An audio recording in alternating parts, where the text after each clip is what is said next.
So yeah, I mean, it all. I've learned a lot from about not just filmmaking, but distribution and selling a film and marketing a film. Can you give me any advice? Because maybe I'll be following in your footsteps. Okay.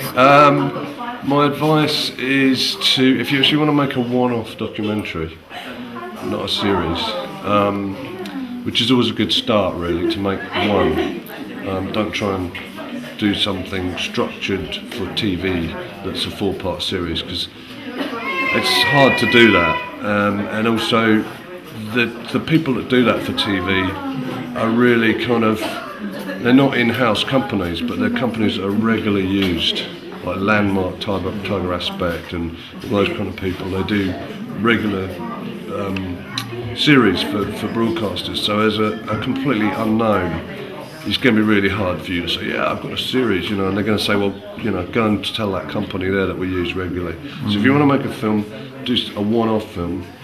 To do a one-off film, you really need a good story. You really need strong characters, and you really need to take people on a journey that they've, you know, have never been on before, or to a new experience for them, you know. And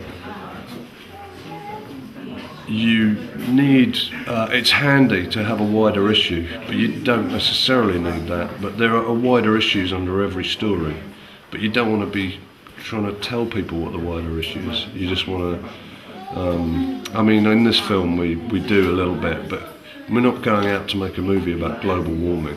We're going out to make a story about a guy who started building houses out of garbage 35 years ago and has evolved into what he is now. And there are global warming issues that come into that along the way, really big wide issues, but we didn't go out trying to make a film about the wider issues.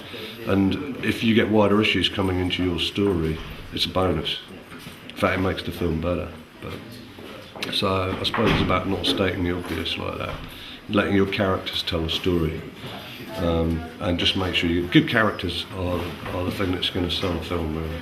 Because good, and they're obviously on some kind of a mission, or, you know, they've got a narrative that's going to work. I mean, even if it's just observing a family, you know, just in everyday life, there's something going on there.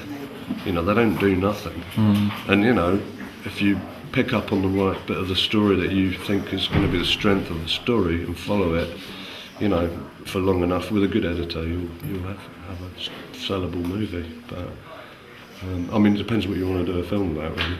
But if you want to do a film about green issues, I still think, in order for, I mean, unless you're doing an essayist documentary, which is not observational, where you're actually constructing an argument, and you're interviewing people, it's like an essay, but it's on film, you know, and you're interviewing people to help construct that argument, and maybe you may even do a little voiceover yourself, as the voice of God or the voice of the filmmaker, and you just make sure you get some good observational footage in there, even if it is an essayist film. You know, it's nice to have some people doing things, just so you can just watch them, and so it's not talking heads all the way through it. Talking heads, cutaways, talking heads, cutaways. You know, it's nice to see someone doing the washing up, or talking amongst themselves in the kitchen, or whatever they're doing, working on a roof, or putting some solar panels up, or whatever, you know, mixing cement, you know. Otherwise it becomes very boring, you know, and you kind of, so I don't know. Sounds helpful. Yeah, very helpful, man. Okay.